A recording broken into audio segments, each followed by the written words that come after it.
Good evening. I'd like to call this meeting of the West Allis West Milwaukee School Board to order, please. Would you please rise for the Pledge of Allegiance? Mr. Ustruck, would you please lead us?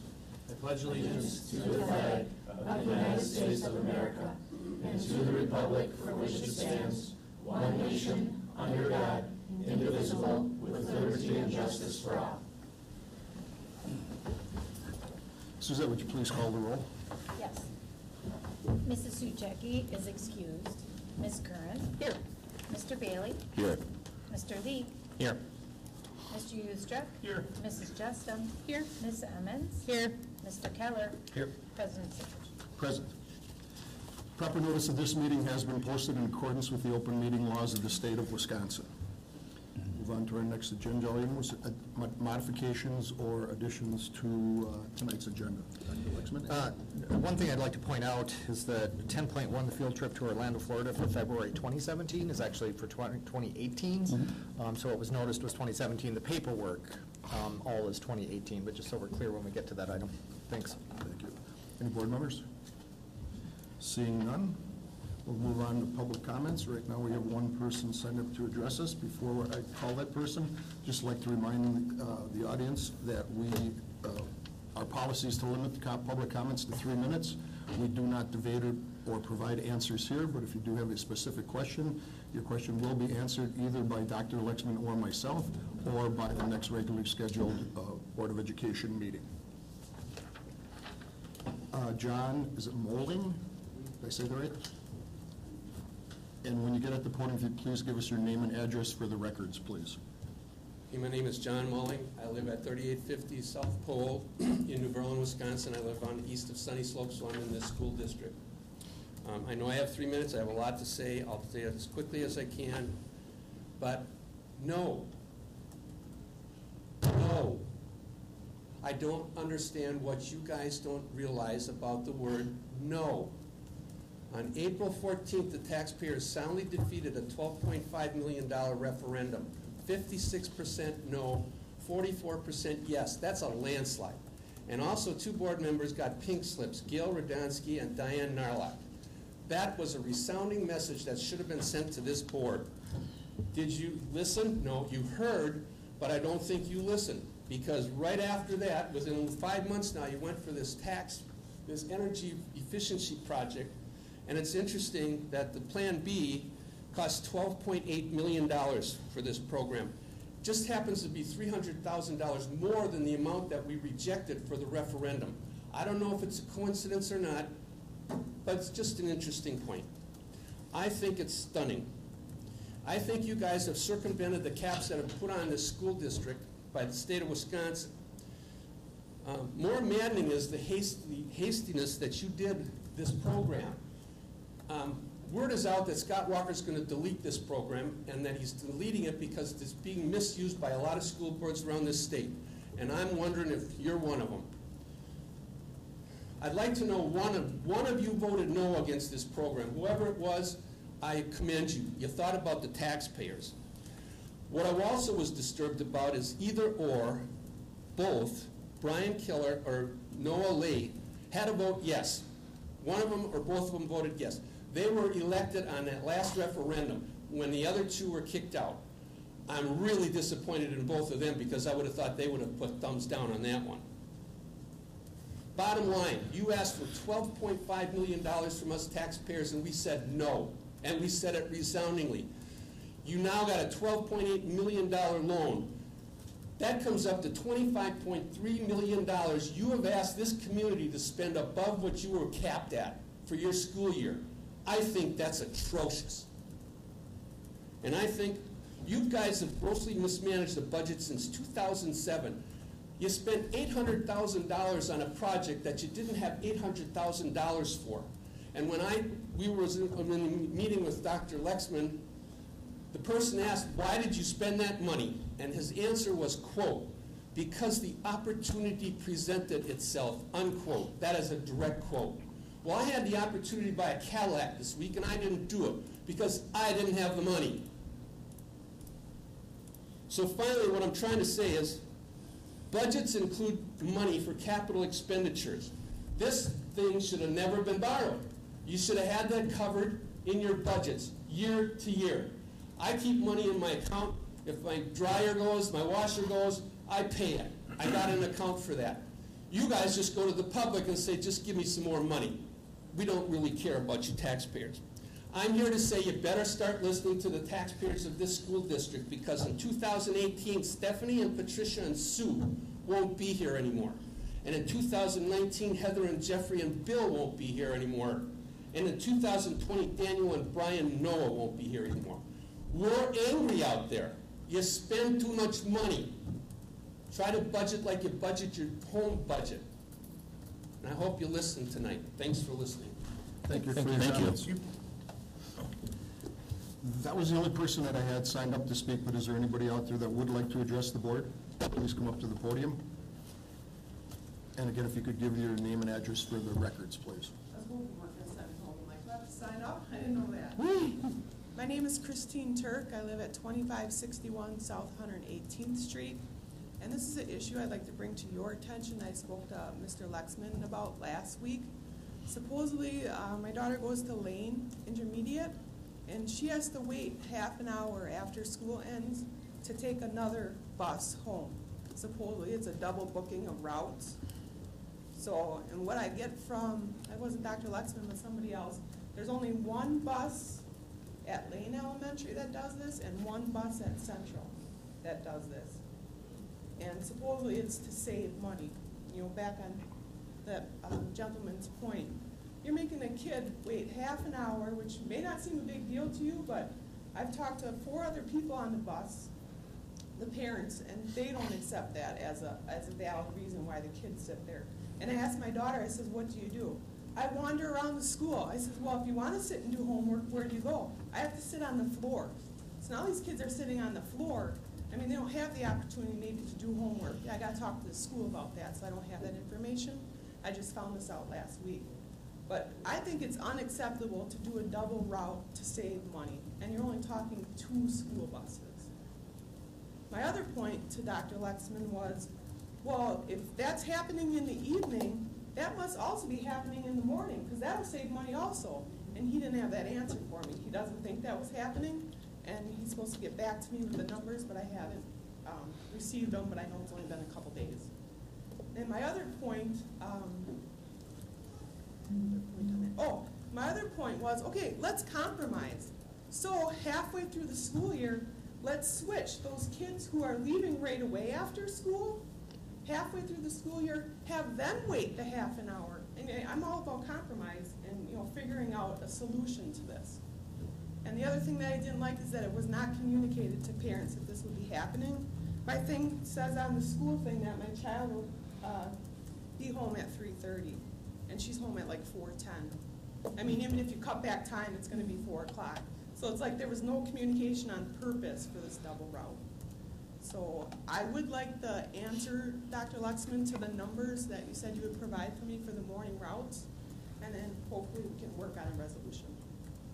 Thank you. For your comments and your concern. Anyone else would like to address the board? Seeing none, we'll move on to the superintendent's report. Great, thank you. So there were some public comments from August 28th that I wanted to bring up. A number of these were related to Parkway and the lease to CISA 1 for the school programs. You know, there were comments that, you know, was being perceived as kind of a cloak and dagger kind of move, that people weren't aware of it, and they were bringing, you know, problem children into the neighborhood. I think we've done really good work in the last couple of weeks with the neighborhood community information sessions. You know, the first meeting we had about 60 people. Second meeting we had 13. So I think that's an indicator that people are understanding exactly what this is. We also worked through a compromise where one of the programs that I think neighbors felt most uncomfortable with was the program CISA runs for students that are expelled or expellable. And so they decided to move that program to a different facility in a different community. And so the programs are going to run at CISA really for kids with emotional behavior disorders, autism, there's students with brainstem injuries. You know, I've been there twice so far visiting, and you know, it very much looks like any school with special needs students in it, similar to what we serve at Bridges or at Tech. So I think we're moving in the right direction at this point, and we're going to continue to have the community information sessions every Thursday until October 3rd, when we go before the city council for the permanent special use permit. But I'm looking forward to that. I mean, I think some of the confusion, and I've said this at both of the meetings, were just some misjudgments on my part, right? So it's my responsibility if I get something wrong to own that and move it forward. And, you know, so as I explained it to the city and explained it to the neighbors, it's a school building. We were using it as a school. CISA wants to use it as a school. Seems reasonable. That why would we need special use for it, right? But I've learned a lot through the process about the way the city manages property permits, and that's fine. I think it's a good learning experience for us as we go forward. But we're going to keep kind of working carefully with the neighbors, and we're going to, one of the community information sessions that we'll have, I don't think it'll be this Thursday, but the following Thursday, they're going to open up classrooms and let anybody that's there take a tour of classrooms, because when you go through classrooms, it's a school, right? They look like any other classroom with all the stuff on the walls, and you know, we're not going to give tours while there's students there, because we would need permission from all the various districts and parents, and those kind of things get a little more complicated. But that's, I think, is on track and moving forward in a positive direction. A couple updates. I mean, one is we're working out some of the small transportation issues. We heard a little bit about one of them, but they're normal kind of beginning of the school year transportation things that need to be cleaned up. So this is nothing like a year ago. We really struggled with transportation at the beginning of the year. Things are settling in the new year, so things feel really good and have settled in fast. So I've been, you know, I was out in 2 schools today, and it just feels good in a number of places. So we're really pleased with that. I'm also doing new leader check-ins, so this is part of our work with Studer Education. So if we have new leaders or leaders in new places, part of what they've coached us into now in terms of the next kind of wave of the strategies we use is to make sure we're doing really careful, focused check-ins with new leaders. And so there's this kind of a scripted set of questions that I walk in with, which is 5, and it takes about a 10-minute conversation, but just to really find out, you know, how are you doing? Is there somebody here that's really helping you that we should recognize? Is there some reason in your mind that you think maybe this isn't a great fit, right? So part of what they're coaching us is you want to ask that question early, so you can help people kind of work through that. And so that's been those are interesting conversations with me, for me. And then one of my school visits today was over at Central, where again, it feels great. There was a really great project. I can't believe this happened so early in the school year, a student project, where students, and connected with Mr. Taylor right away, he really framed this as a leadership opportunity for young people, and they put up on the practice field today almost 3,000 flags, one for each of the individuals that lost their life in the 9/11 terrorist attack, right? And so they worked it out with the fire department, the police department. They came with trucks with the sirens on in commemoration. Different classes got to come out and take a look. I went over, took some pictures, and we're going to do a story about it. But I'm really proud of the young people that, you know, within a few days of the school year, they've pulled off a pretty big project. All the flags were donated, and so they even organized all of that. So again, it's just an indication we're off to a good start. Super. Is that it for your report? Oh, no, so wait, I have the legislative update. Sorry, I jumped way ahead. So the legislative update, so, you know, the final budget has yet to be passed. They're still working through some of the transportation glitches, but education funding seems to have settled in as expected at this point. Joint Finance Committee voted 12-4 2 weeks ago to change Governor Scott Walker's education plan by adding a boost for low-spending school districts and then increasing the income cutoff for students in the statewide voucher program. So it makes more families eligible for the statewide voucher program. Last Wednesday, Joint Finance voted 12-4 on modifying the special needs scholarship. We talked about that at our last meeting. So we'll have more information on that as that really works through. But it has changed to be for students that are open enrolling out or in voucher schools to be the actual cost up to $30,000. So originally the change from $12,000 was actual cost. So now there's a cap that's been proposed. There has been some coverage, and this is included in the budget, on what's being perceived a little bit as a controversial, potentially online teacher prep program. And so I don't know if you followed kind of what was in the Journal Sentinel yesterday. There was a story highlighting this. So there's some policy in the budget that would allow for a different path to teacher certification, and it's through the American Board for Certification of Teacher Excellence. It's out of Atlanta, Georgia. And some are perceiving this and being critical of it as a less than quality approach to the way we certify teachers, especially in Wisconsin. So I think it's one we're going to need to watch. A number of the deans of the colleges of education in the community were quoted in the article being critical of this. So I think it's one we're going to watch to see, if that is supported, and then do we start getting teachers through that certification option, and then how do we consider them in kind of employment considerations. There's been some work in the Assembly Education Committee recently, and so these are more policy related than budget. But regulating the use of electronic smoking devices on school district property, this makes sense to me, that we start paying attention to, so the whole vaping phenomenon. So that through legislation and I think eventually policy, we create the right conditions to respond to those things. There's Assembly Bill 221 related to creating a pilot program under which certain school districts are not required to provide a minimum number of hours of direct pupil instruction. So that's what I'm curious about, and how they're going to identify those school districts. And then Assembly Bill 215 is relating to education about nutrition, and this is a proposal to introduce into the health curriculum more information about nutrition. Right now, there's a requirement of at least a half credit of health education, but it does not have this nutrition requirement within the curriculum. So that's when it would make entirely good sense that we would adapt our curriculum if that's supported eventually. And then Assembly Bill 488 is relating to pupil assessments that are required to be administered by school boards, operators of independent charter schools, and private schools. And it's really about access to the information is what they're really working through. And then at the federal level, in terms of K-12 education, there's nothing new at this point. And there are no congratulatory resolutions, and I took those completely out of order. I apologize for that. But that completes my report. Thank you. Any questions for Dr. Lexman? Okay, we'll move on to Board President's report. The only thing I have is the updated calendar. Excuse me. After our regular Board of Education meeting tonight, we'll have a workshop on the school showcase presentation. Just kind of a reminder, this Friday, September 15th, is the deadline to submit resolutions to WASB for their Policy and Resolutions Committee for the upcoming state WASB convention in January. Monday, September 18th, we have our new teacher meet and greet here at 5:30. And then following that at 6 o'clock, we'll have the public hearing on the 2017-2018 budget. Monday, September 25th, we have our regular Board of Education meeting. Monday, October 9th, our regular Board of Education meeting. Following that will be a business services workshop talking about the September enrollment. On Monday, October 16th, Recreation and Community Services workshop for the 2016-17 department report, and a learning and technology workshop on the school report cards. That is at 6 o'clock.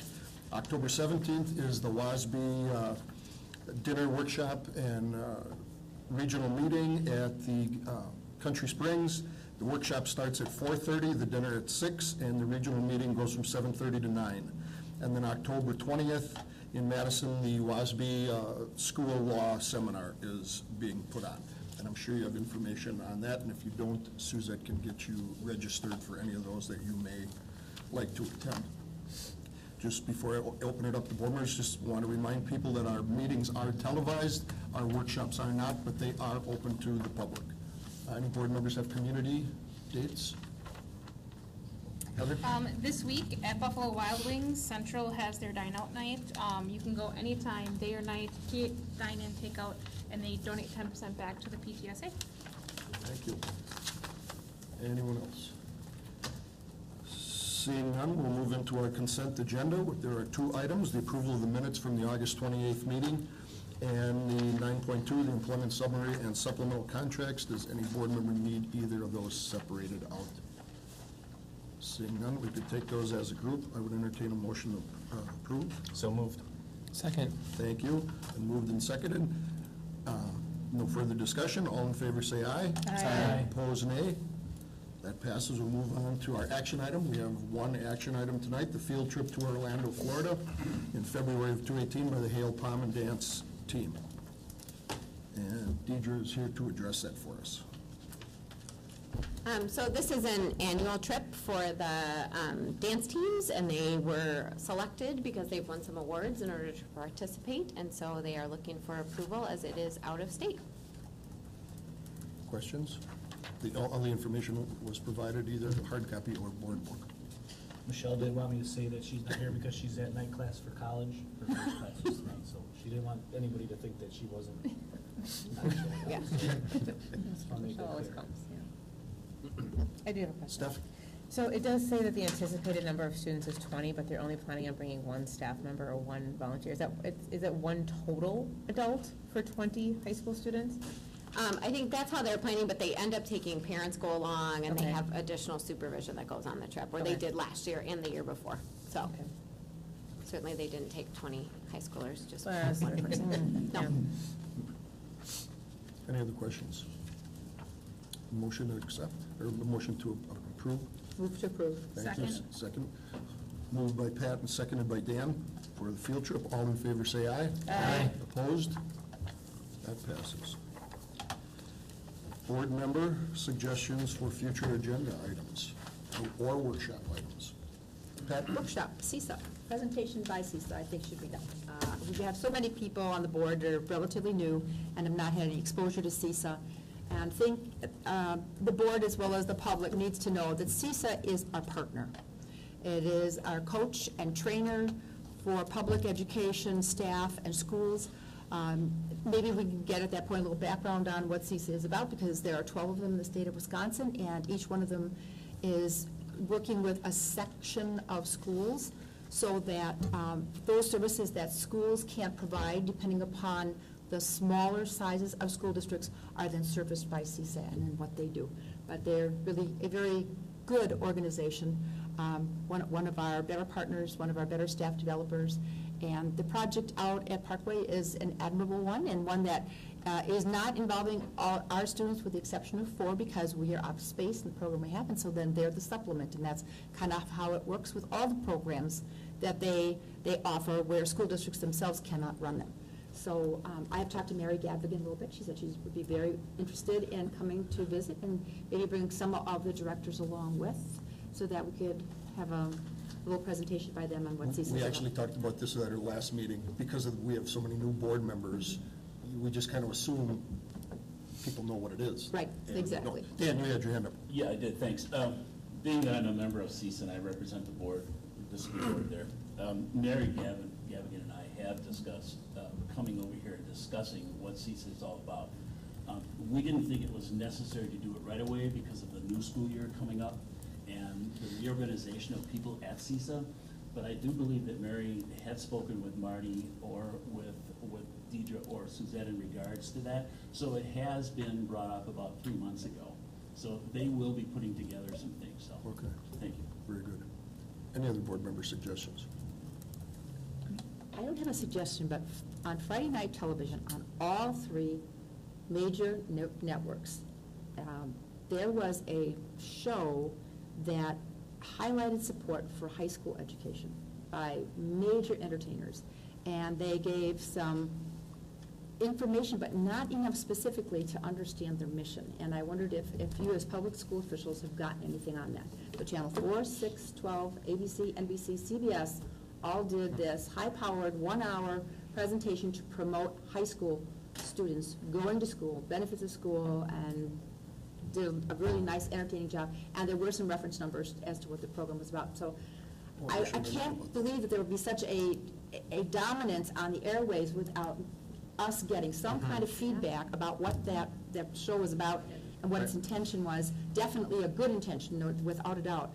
But just would like to maybe get a little information where if we can be more actively involved with it, I think that would be good. Okay. Anyone else? Okay, we will take a 5-minute recess while Brian breaks down the cameras. That ends the televised portion of our meeting tonight. And in 5 minutes, we will reconvene for our workshop. We are at recess.